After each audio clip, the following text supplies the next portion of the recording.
Hi everyone, and welcome to this Anthropology 102 navigation video to help you get started with your Anthro 102 class, which is, as you know, cultural anthropology. So the whole point of this video is to give you a sense of the lay of the land so that you could be the most successful as possible in this class. And as you're getting started in this class, it's a really good opportunity to look at that specific page I set up talking about student success in your anthropology class.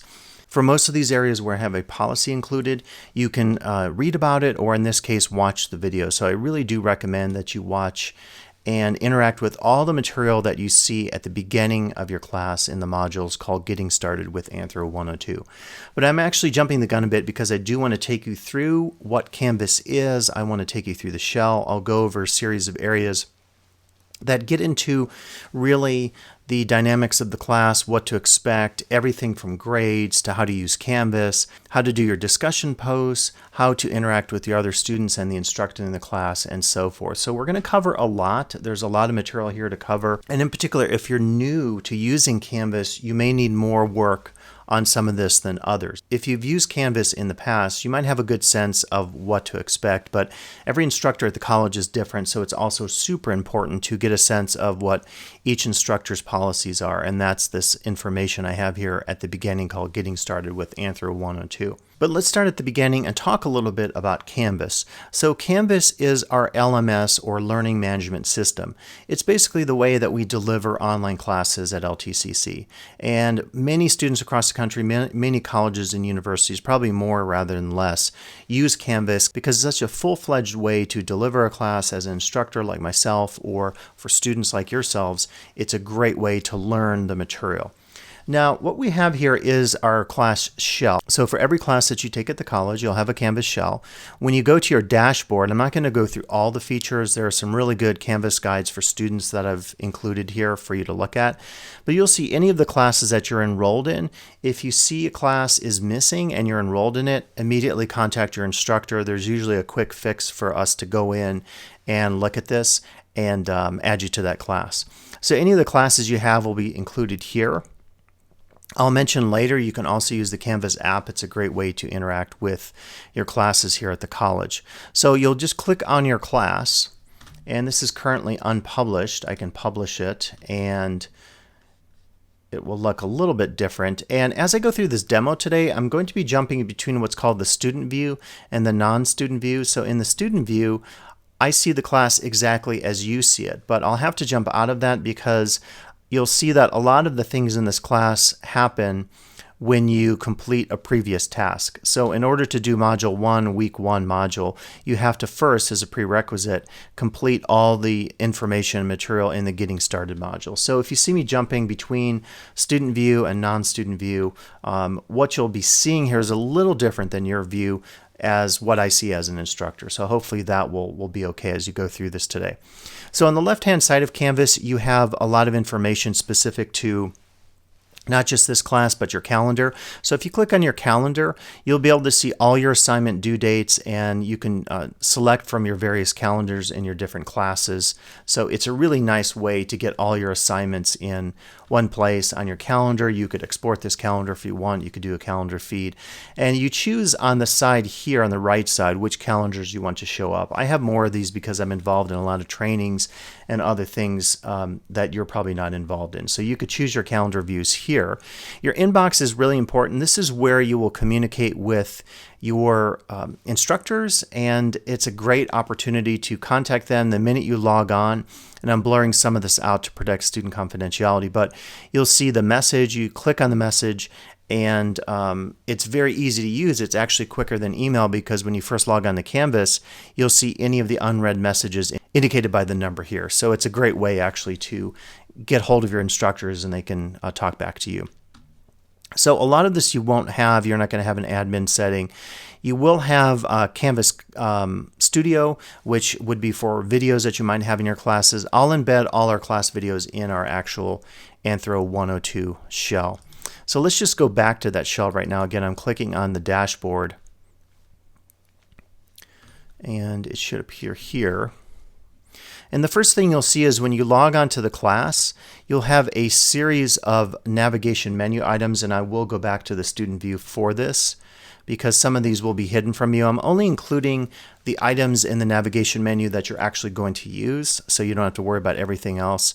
So I won't go through all this, but if you do want help, the Canvas Student Guide is available. NetTutor is great if you want tutoring in anthropology. It's totally free, and they staff the NetTutors with individuals who have at least a bachelor's degree in the subject that they're tutoring for. So it's a really great way actually to get help in any of your classes. If you need on-campus tutoring, you can go to library. Melanie Chu and the entire library staff has tutoring set up. As we're still working through COVID here in 2021 into 2022, we don't exactly know what services will be like on campus, but for us, working virtually, it's really easy to take advantage of NetTutor or also of my office hours I'll be offering you. So this is pretty self-explanatory. You could click on any of these to go to the syllabus, the announcements, any of your assignments, discussions, check your grades in the class, see who's in the class, and the modules are a great place actually to begin with. And so when you first log on to the class, you will see the module view.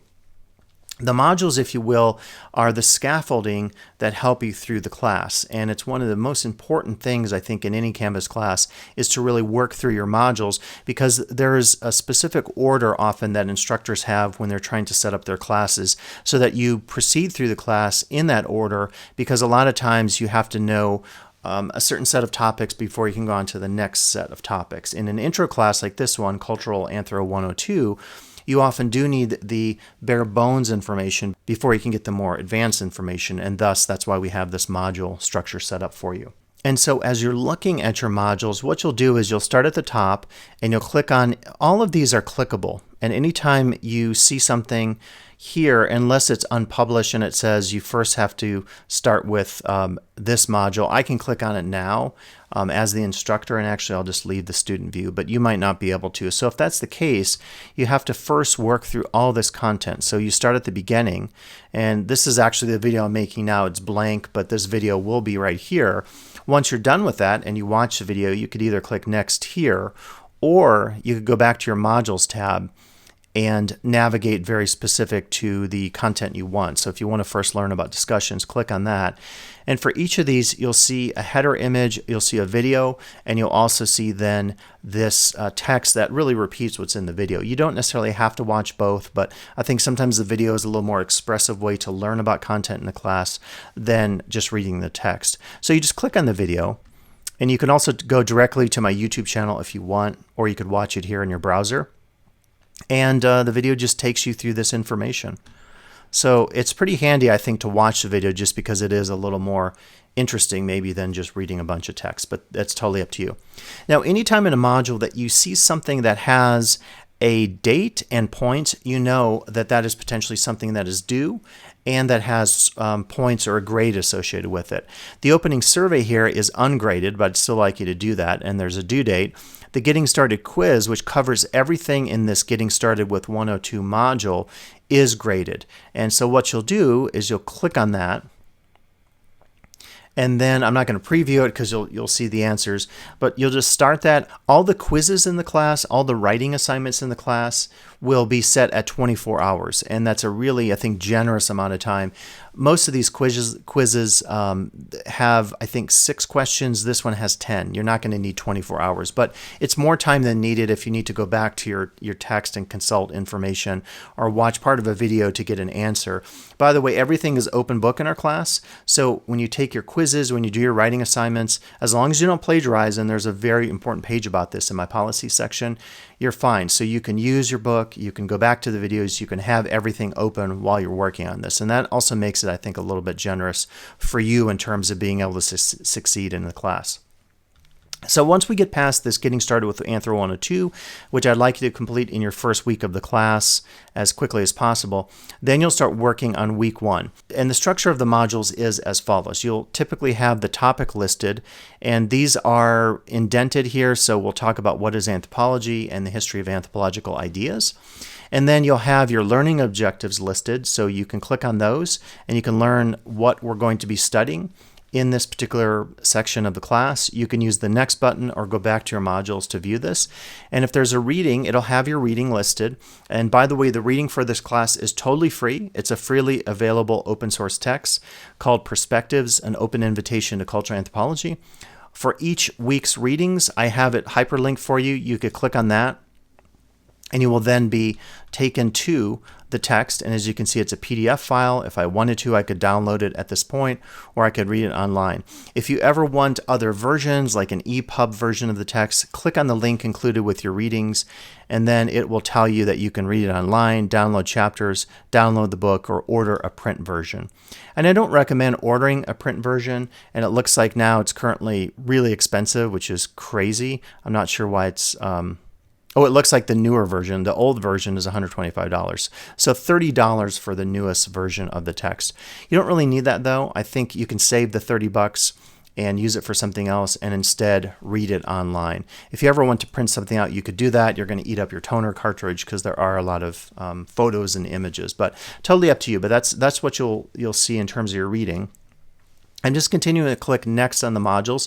So the next section is on the history of anthropological ideas, and that would be the learning objectives listed. Again, the reading as well. Same format. You see you can read the whole thing here or just that chapter. I continue to click next. And if there's additional readings, they'll be in this section of your module. There isn't any additional reading for the first week, so you can skip that. And then if there's media, such as videos that I'd like you to watch, you don't have to watch all these. Sometimes I'll quiz you on some of these. You'll see them here. And again, all you have to do is click right in your browser. You could go to YouTube to watch it in a bigger version if you want. You could also click this button, and it'll immediately full screen it for you. And you don't have to watch it just in your browser. If you like a larger version of something, particularly if it has subtitles or captioning, that would probably be a good idea. And just to go back to the modules, if you have anything due, like a discussion board, again, that will also come up. Just keep in mind, anything that has points, is an assignment, and anything as a date, is a due date for something. So just be sure to check that out because it's one of the easy ways to really keep track of your grades in the class. Now, I want to mention as well that with Canvas, if you like, you can use the Canvas app, and I'll put up on the screen here just a screenshot of using and navigating through the Canvas app. Just go to iTunes or the Google Android store and download it. It's totally free. You just have to sign in with your credentials as you would at Passport here at the college to get onto Canvas.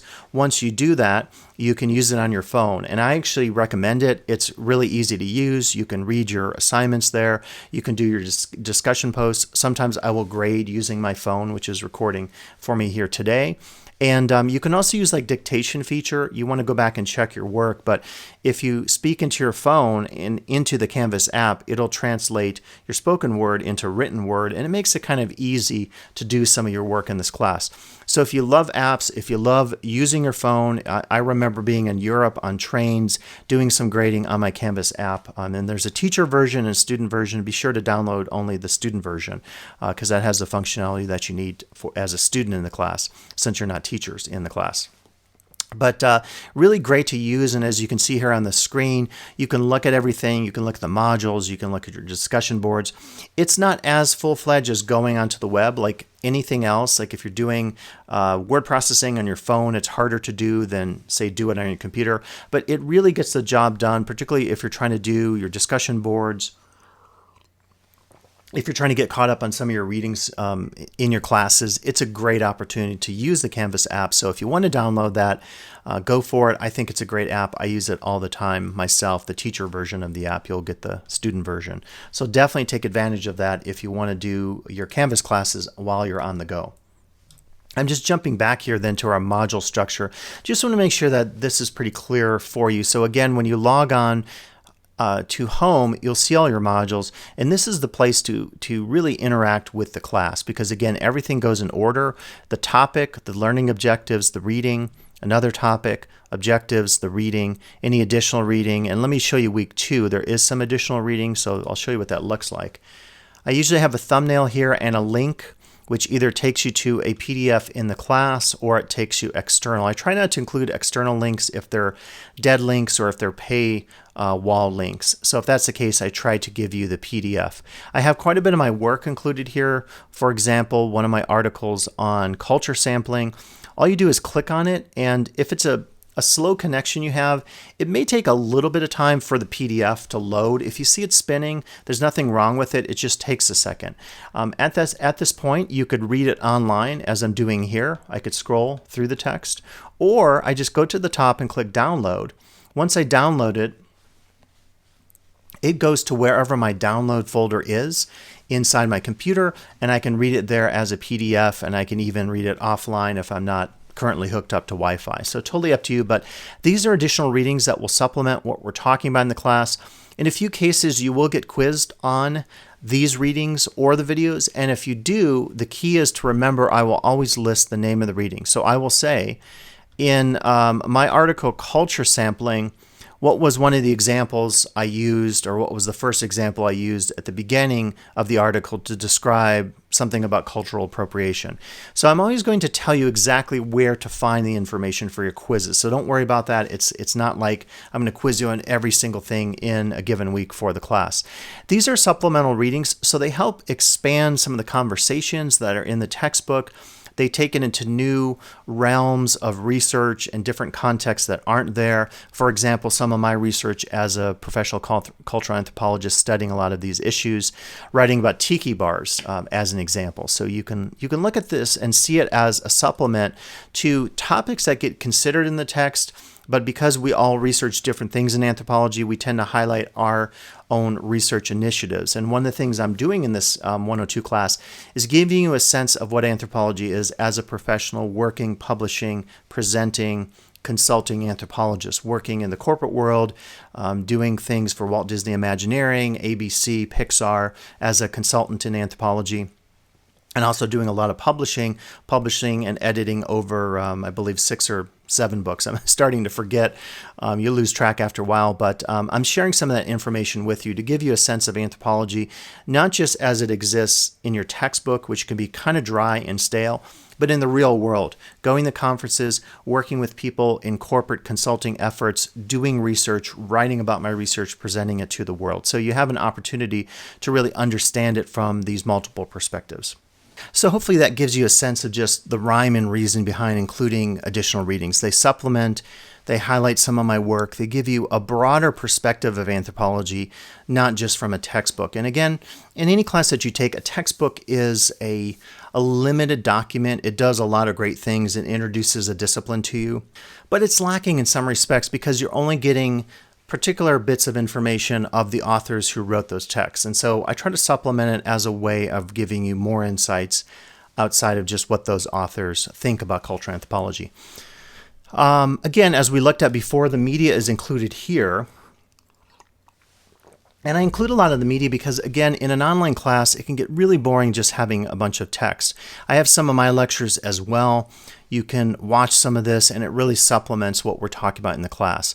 Now, you'll notice that in some cases, I don't directly refer to in our discussions, say, a particular talk, like this one by Clotaire Rapaille, who tries to use culture to create innovative and evocative brands for people. I don't mention this directly on the syllabus as part of an assignment, but you're always welcome to look at the supplemental information. I always also encourage you in our discussions, if you want to include a great video or reading that you found, totally awesome to do that. Include that in our discussion boards because I'm not the only expert in the class. All of you are experts. All of you come from cultural perspectives, which is the point of and the fun of cultural anthropology.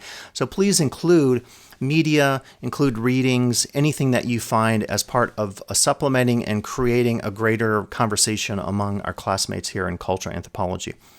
I will have lectures included here. These will likely be mini lectures. I don't have it up here yet, but this will take you through a lot of the information in the text for the week, highlight really key themes that you should know specific to this particular week of the class. And if you haven't seen this, every week is set up by a week. It's kind of obvious, right? So typically this starts on a Monday or a Sunday and goes through the end of the week. Discussions, you want to check this on the syllabus, but typically in this class will be due on a Friday, and then some of the quizzes will be due 2 days later on a Sunday. So the week typically will end on that Sunday and start on the Monday. So anytime, again, you have graded quizzes or graded assignments, these always have a date and points. If it's just a survey, it only has a date. So anytime you see points, you know that you have something due and you want to definitely stay on top of all those. So the modules are set up by weeks, so as we move along, it'll be pretty clear. You'll go on to the next module starting in week 5. It's module 5, week 5 module, week 6, and so forth, all the way through the end. And at the end, you will see a finals week, or I have a survey and also a written assignment for you. And some of this can change over time. So if any of this changes and I adapt it because of suggestions from all of you as students in the class, I will update the module. So if you're watching this video and I'm reusing it over time, some of this may change, and just be sure to look at your current version and be prepared for whatever is presented there in terms of assignments, readings, module structure, and so forth. But typically I have this set up by weeks because I think it's the easiest way to navigate. So we can continue to look. So for a given week after the lecture, there will be a discussion. You click on your discussion board. I'll talk about this in a second, but this will be our way of having a conversation among our class. I will talk about this in a second. There's a very specific approach to threading of posts, and of course I have a video on that and a policy. So these are the topics. You can add your own topics, again, by hitting reply at the top, making sure that a topic hasn't already been chosen by me or another student in the class. But this is where you complete your discussion assignments. And again, I'm accessing every single thing through the module, so it's a smart way to approach the class. If you have a written assignment due, and this is in particular detailed on your syllabus, so you don't have to take a screenshot of this. It's on your syllabus. This is where you will complete your written assignments. There are 3 of them in this class, and you will actually just hit reply here. You will post your assignment. You can read other students' written assignments after you've posted yours. So it's not a full-fledged discussion, but I'm having you complete it in a discussion shell because I do want to have a conversation, if you will, after you've submitted your 3 written assignments. For the quizzes, you'll find your quizzes right here. So you'll click on your quiz, and you'll, again, this is the instructor view. You're not going to have preview. You'll start your quiz here, and they're pretty basic. They really are testing what information is presented to you in the videos, supplemental readings, and of course the textbook. The lecture, watching the video lecture may also help you in the class. And then I'll talk about these Jamboards in a second here, and some possible optional Zoom meetings we'll have as a class. So this kind of summarizes the module structure. Really follow this. Make sure you understand it. Make sure you're familiar with what's due in a given week, because it really is your guide and best navigation map to get from point A to point B in this class. So let's talk a little bit about dates, deadlines, and points. So I've already hinted some of this to you. Anytime you see in the modules a date listed, you know something is due on that date. You have to go in there and see the time. Typically it'll be about 5 o'clock on that given date. And if there's a point associated with it, it'll tell you the points. So one of the best places to find all your assignments for a given week is to simply go through your module and see what for that week has a due date and if it has points. Again, a survey, which will be just your opportunity to give me some feedback at 3 points in the class: beginning, ending, beginning, middle, and end.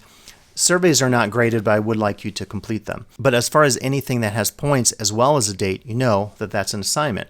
And be very familiar with my no makeup policy in the class, my deadline policy, because it's really key, and I'm not going to be doing makeups for anyone except with a legitimate reason, and I detail all that here in the video and also on this page. So be very familiar with that. Again, you do have to follow all these policies that I've set up for you. So again, getting back to what is a due date, you can always look here. A discussion is due. It's due on the 17th, and it's worth 30 points. So click on that, and it takes you to that assignment. Now, what's nice about Canvas is there's redundancy. So you're going to find due dates also on your calendar view, depending on how you have your calendar set up. And this is very much personalized. So again, to use that, click on your calendar tab here on the left side and set up your assignments. If I click on mine, it should populate it, I think. Let's go to September. Indeed, it did. So this is kind of cool. So it's showing you for Cultural Anthro. For me as an instructor, I can see this. The introduction discussion is due. Week 1 discussion is due. And then you can see on Sunday, quiz 1 and getting started quiz are both due. So the calendar is a second place to find all your due dates. You click on that assignment, and it will actually take you to it, to that section in the class. So that's a second way to find it. A third way to find deadlines in the class and assignments is to actually navigate, and let me go to Student View.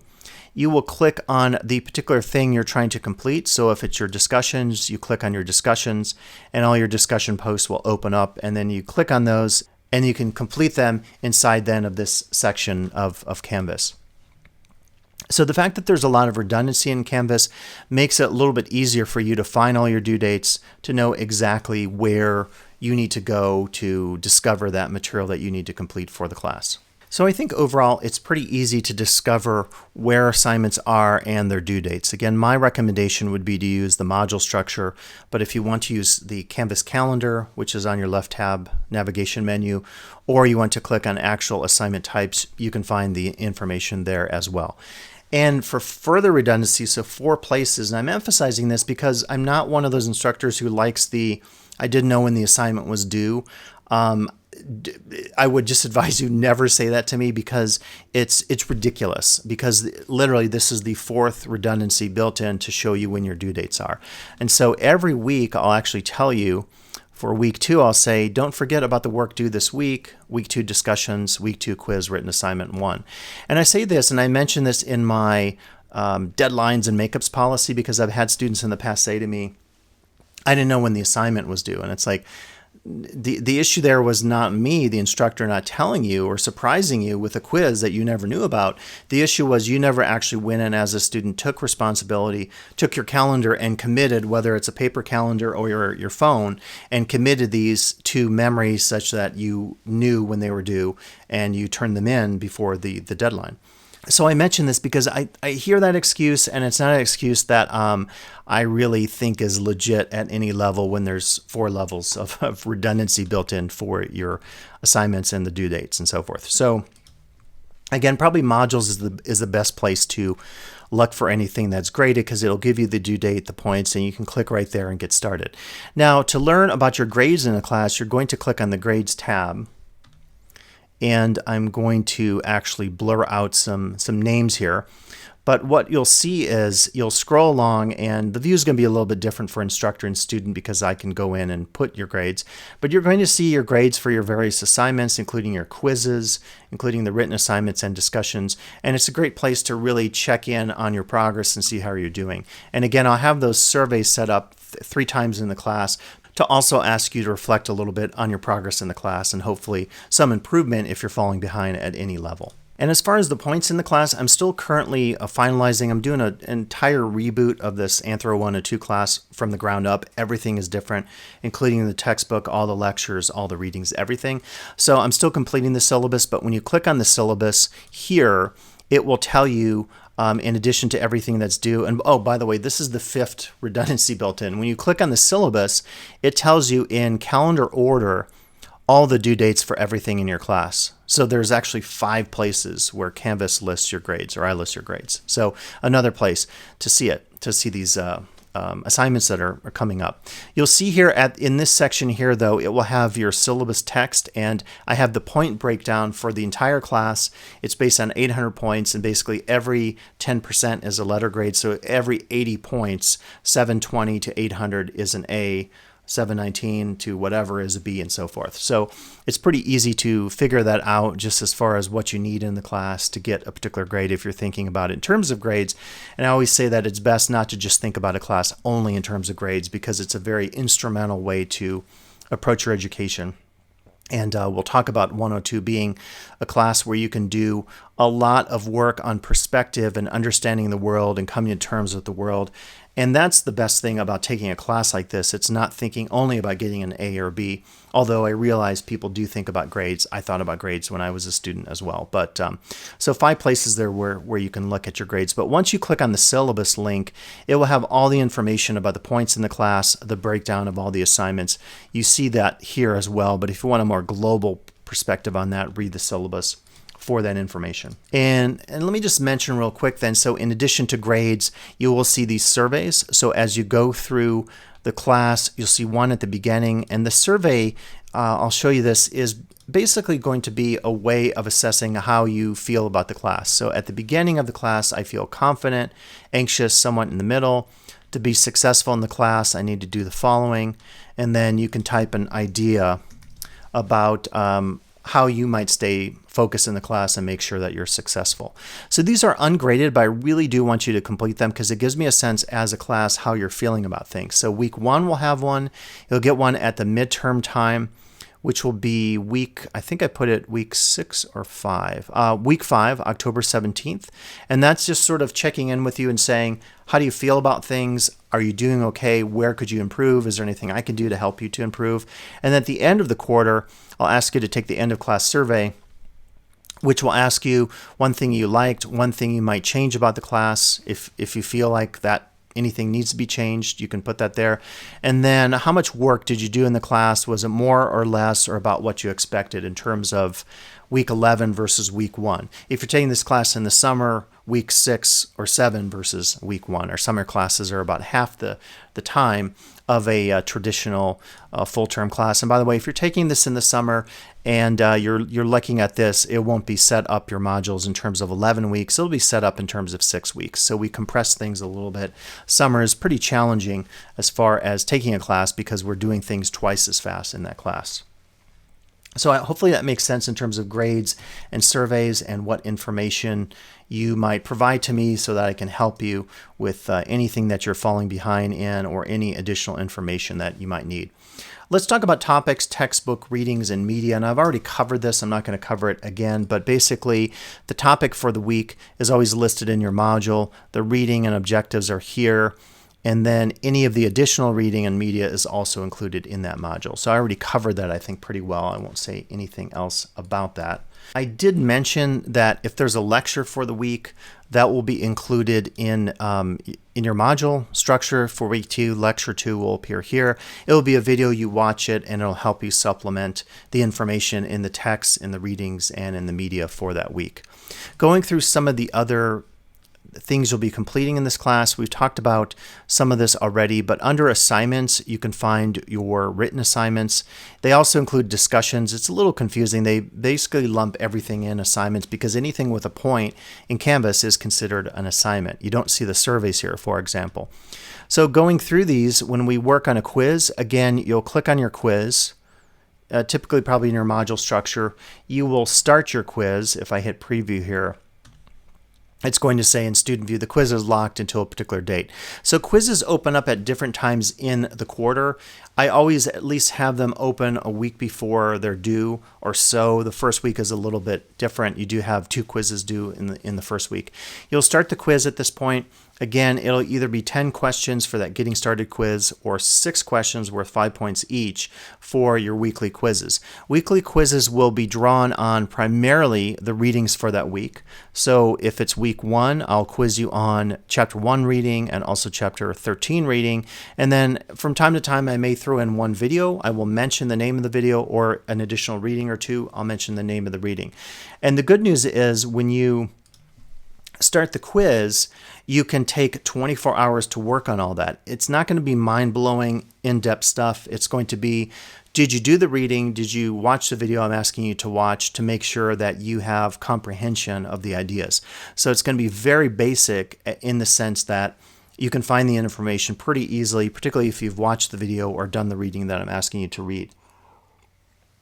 That being said, if a quiz is due at 5 o'clock on a Sunday, don't wait till 4 o'clock to complete it, because I'm not saying you'll be able to complete it in just an hour. It will vary from student to student. But again, to do your quiz, you'll click on the quiz and start it there. And all the information is presented to you on that quiz that you need to complete it. Open book, as I mentioned. So to do your written assignments, we'll see these throughout the class. Your first one will be due in week 2. You'll click on this and it'll give you the description. So this one is going to be a written assignment. Basically is a piece of writing of 300 words that has you analyze something. In this case, you're analyzing an advertisement or a commercial on the internet or print ad. So if I ask you to include a link to something or an image, you have to do that. I have rubrics for your 3 written assignments. If you don't complete some of these areas or you don't perform well, you'll lose points. This is worth 30 points.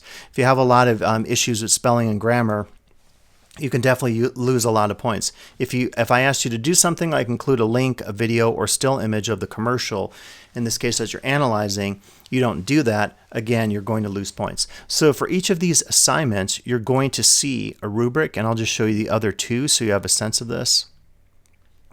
Written assignment 2, do around midterm time asks you to go to a game online and to play this game and then to write about the game. So I try to make these as interactive as possible. And then written assignment 3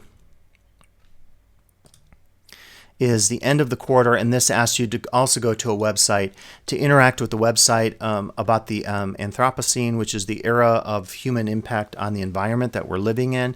I'll ask you to specifically interact with some of these charts and then again do a write-up based on it. So all the information you need to complete the written assignment is here. Make sure you follow the directions. Again, give yourself a good amount of time. Don't do these the night that they're due or the afternoon that they're due. Work on them ahead of time so that you have a better opportunity to get full credit on these written assignments.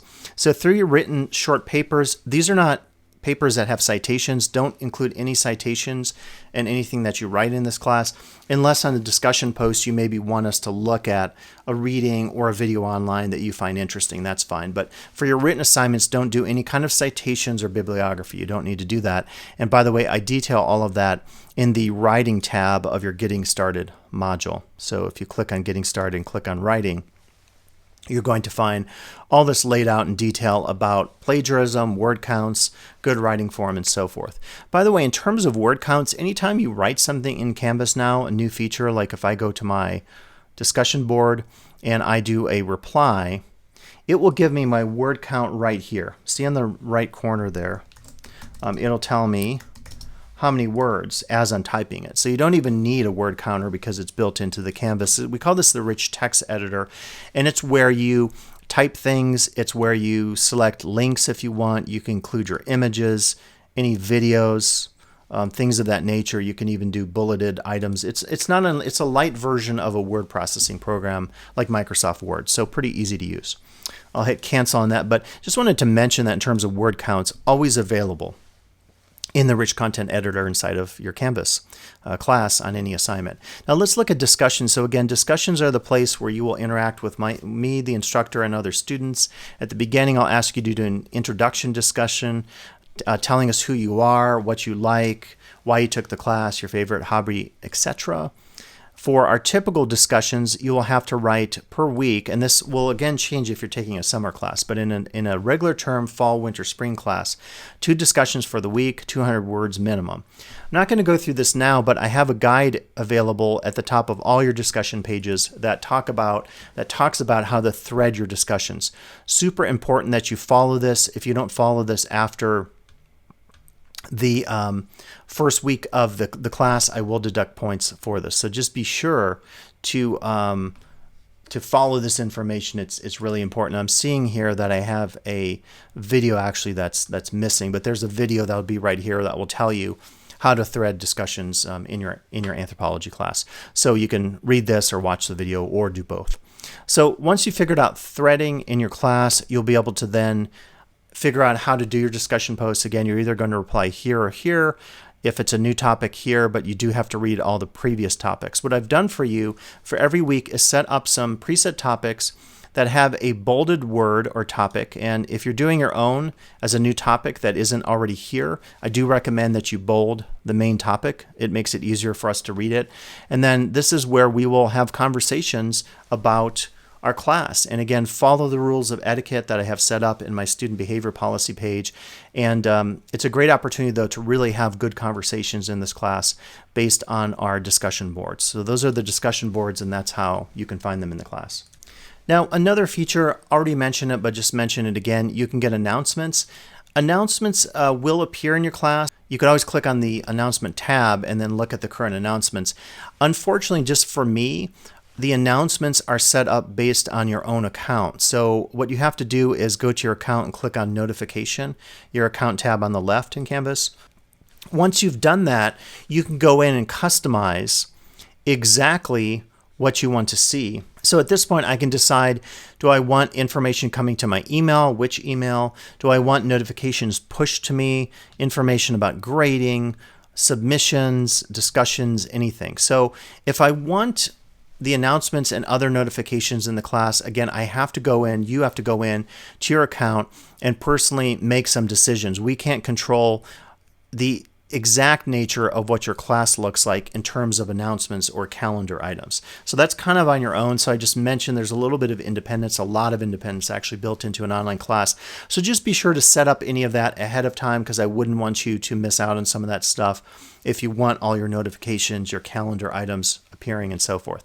So announcements, again, can also be found up here at the top at any time. Click on the announcements and you can view the current announcements. And again, depending on how your notification and your account is set up, your homepage may look a little bit different from mine. If you have a calendar view, if you have announcements appearing here on the main homepage, it's going to look a little bit different than what you're seeing on the screen right now. So let me mention a little bit here in terms of getting help. One of the best ways to get help is to click on the inbox to send me a message, and then you can immediately contact me. I also have my contact information as far as my email listed. You can send me an email. I think the Canvas inbox is quicker because when we all log on, we can immediately see any new messages, click on them, and it makes it spam free. If you send me an email, if I send you an email, the whole spam filter issue with our email systems can make it really challenging.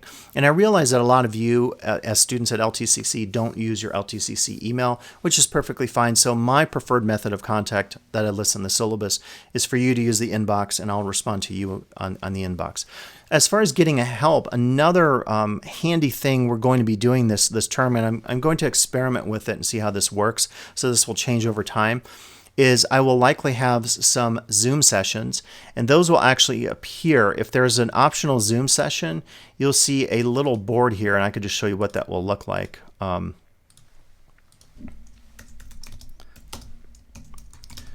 will just type it in here in real time, because it's also a reminder for me to do this since this class is brand new. You'll see something like this. It'll say week 1 Zoom session. You'll click on that. It'll have a link, a date, and a time for you to do a live Zoom like I'm doing now, recording this class.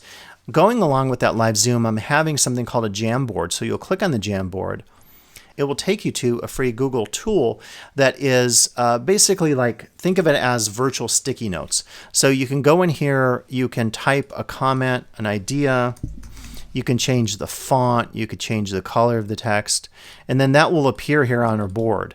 And then you'll go through these, and we'll have questions about the class that I'll answer for you.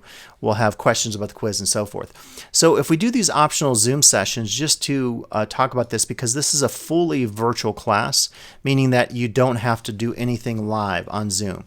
If you want to do the live Zoom sessions, and I'll try to set these up in a way that makes it fair, I may have an opportunity for you to get help on the quizzes again, as we're looking at, and I might also have an opportunity for you to replace some points in the class. And I'm still thinking about this, so I'm not going to say now, but it'll be clearly listed on the syllabus if and when I do this. So just look at that information. If you want to do the live Zoom sessions, they'll be listed here along with the Jamboards. And it's a great opportunity to get one-on-one help. These are office hours and also kind of large class conversations, helping you out and also discussing concepts in the class, talking about assignments coming up, and so forth. And so that is going to do it today for our overview here of navigating Anthropology 102, Cultural Anthropology. I haven't touched on anything like content. I haven't talked about any of that, so obviously that's going to come as we start to move through the class. But hopefully I've given you some insights about how Canvas works, about how I have my class set up. Again, if it's your first week in my class, please start with the Getting Started with Anthro 102 module. Read the syllabus, go through all this information, because it's really paramount or fundamental in terms of you getting a great grade in this class, being successful, and learning at the highest possible level. As always, if you have questions, reach out to me. I'm your first point of contact. I really look forward to you participating in the Anthro 102 Cultural Anthropology class here at Lake Tahoe Community College. I think it's one of the most exciting and interesting classes that you can take, but I'm a little biased since I'm a cultural anthropologist. I'm always here to help. Please reach out. Let's try to keep our conversations professional in the class, particularly when we disagree on some of our discussion boards. But I'm here to help, so reach out anytime that you have questions. And good luck, and I look forward to talking to you real soon here in Anthro 102 Cultural Anthropology here at Lake Tahoe Community College.